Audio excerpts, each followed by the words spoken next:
Bonjour, je voudrais vous parler aujourd'hui de l'importance de la botanique pour éviter les confusions, surtout quand on va faire de la cueillette. Et j'ai ici pour exemple une plante qui en est vraiment emblématique au niveau des confusions avec les noms. Il s'agit du laurier. Mais laurier, qu'est-ce qu'on veut dire quand on parle de laurier? Parce qu'en fait, laurier, ça désigne plein d'espèces. Ici, je parle de celui qu'on va cueillir, qu'on utilise dans la cuisine, qu'on peut utiliser aussi, pourquoi pas, pour faire des fumigations. Une plante qui va être digestive, carminative, c'est qu'on retrouve autour du pourtour méditerranéen principalement, et puis aussi beaucoup le long de la façade atlantique, le laurier noble ou le laurier sauce, Laurus nobilis. Laurus nobilis, c'est le nom de son espèce. Les noms d'espèces sont toujours en deux mots. Nous, c'est Homo sapiens, on comprend bien, d'accord? Et donc, il y a beaucoup d'autres confusions, notamment avec d'autres plantes qu'on appelle laurier, mais qui en fait sont d'autres types de plantes. Donc je vais vous en présenter là deux ici. Il y en a un troisième que j'ai en tête, qu'on voit souvent autour des haies, je peux vous en parler déjà, qui s'appelle le laurier cerise. Donc c'est Prunus caesarifolus si je ne dis pas de bêtises, à vérifier. Et là je vous en présenter deux autres qui sont juste à côté. On va pouvoir faire la différence entre notre laurier sauce et puis les autres lauriers, et aussi voir bien sûr les points communs.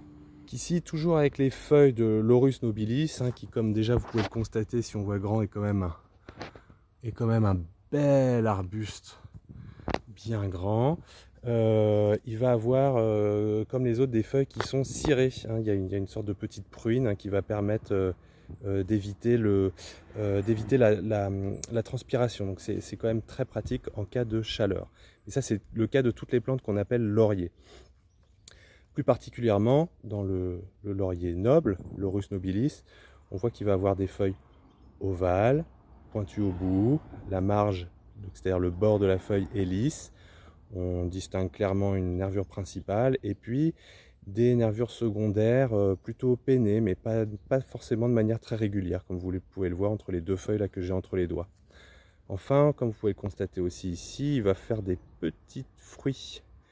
Les petits fruits qui ici sont verts, qui ne sont pas encore mûrs, mais qui à maturité seront rouges de mémoire. Là on est en hiver. Et juste à côté, vous voyez, hop, on va avoir un petit arbuste aux fruits bleutés qui sont répartis. Les fruits sont répartis sur un corymbe. De magnifiques petits fruits bleutés. J'essaie de faire la pression pour que vous voyez bien, ça fait un peu bleu pétrole. Vraiment magnifique. Et ici, il s'agit du laurier thym, Viburnum tinus. Donc Viburnum, c'est une viorne, comme beaucoup de viornes. Alors comme beaucoup de viornes, lui, ça va être un puissant laxatif. Donc vraiment à éviter dans la cuisine, à éviter en tisane. Voilà, il y a des laxatifs beaucoup plus doux et beaucoup plus intéressants à utiliser que le laurier thym. On voit aussi qu'il va avoir une feuille qui est cirée, ça c'est un gros point commun. Les feuilles en revanche vont être beaucoup plus foncées, vous voyez le vert par rapport au vert du laurier. Ça c'est important de faire les points communs et les confusions pour bien s'y repérer. On a une nervure centrale qui est un petit peu rougeâtre, comme la tige. Voilà. Et la feuille au toucher est glanduleuse et beaucoup moins aromatique que celle du laurier. Le troisième laurier que j'ai la chance d'avoir sous la main, ici c'est le laurier rose, qui est vraiment très apprécié pour ses très belles fleurs, justement qui sont souvent roses, blanches, très décoratives, vraiment très beau, qu'on voit souvent dans le sud de la France aussi. Et en revanche, lui est vraiment impropre à la consommation, il est vraiment toxique, il fait partie des plantes les plus toxiques de notre flore. Il s'appelle donc le laurier rose, Nerium oleander. Le nom de son espèce c'est Nerium oleander. Alors en point commun, il va avoir aussi avec les autres lauriers, il va aussi avoir les feuilles qui sont cirées, comme vous pouvez voir, ce qui est caractéristique souvent de la flore méditerranéenne.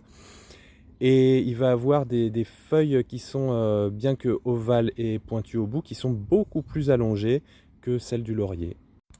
Et c'est important aussi d'utiliser les autres sens. Comme je vous disais, le laurier noble, Laurus nobilis, a vraiment cette odeur très parfumée, très agréable, tandis que celle du laurier rose est plutôt âcre. Donc voilà, si vous pouvez avoir autant d'indices qui peuvent vous permettre de vous y retrouver, de bien déblayer, éviter de faire des confusions, écoutez, la botanique peut vous aider, les sens peuvent vous aider, le milieu aussi, de se dire, tiens, par exemple, je suis en milieu méditerranéen, c'est normal que je trouve cette plante-là.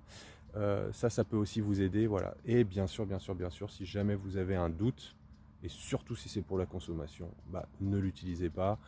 Allez voir des gens qui pourraient confirmer, utiliser des bouquins, voilà. Essayez bien sûr, de bien avoir tout un faisceau d'informations qui vont vous permettre d'être sûr que vous avez la bonne plante et que vous allez avoir beaucoup de plaisir à pouvoir l'utiliser. Voilà, j'espère que ça vous aura été utile. J'espère que ça peut réconcilier certains avec la botanique, des fois qui disent ah, les noms latins c'est pas pour moi. Alors bon, bah, c'est comme toute langue, on peut apprendre à être bilingue, on le fait un peu petit à petit, on commence par une plante, par une autre. Mais en tout cas, l'exemple du laurier bah, recouvre différentes réalités à travers ce terme-là et on gagne à être précis. Voilà, j'espère que ça vous plaira. Euh, et j'essaierai de faire d'autres vidéos sur ces thématiques, un peu sur des choses à débunker. Si jamais vous avez des idées, des questions par rapport justement à la botanique, par rapport aux confusions, ça me ferait super plaisir d'avoir vos retours.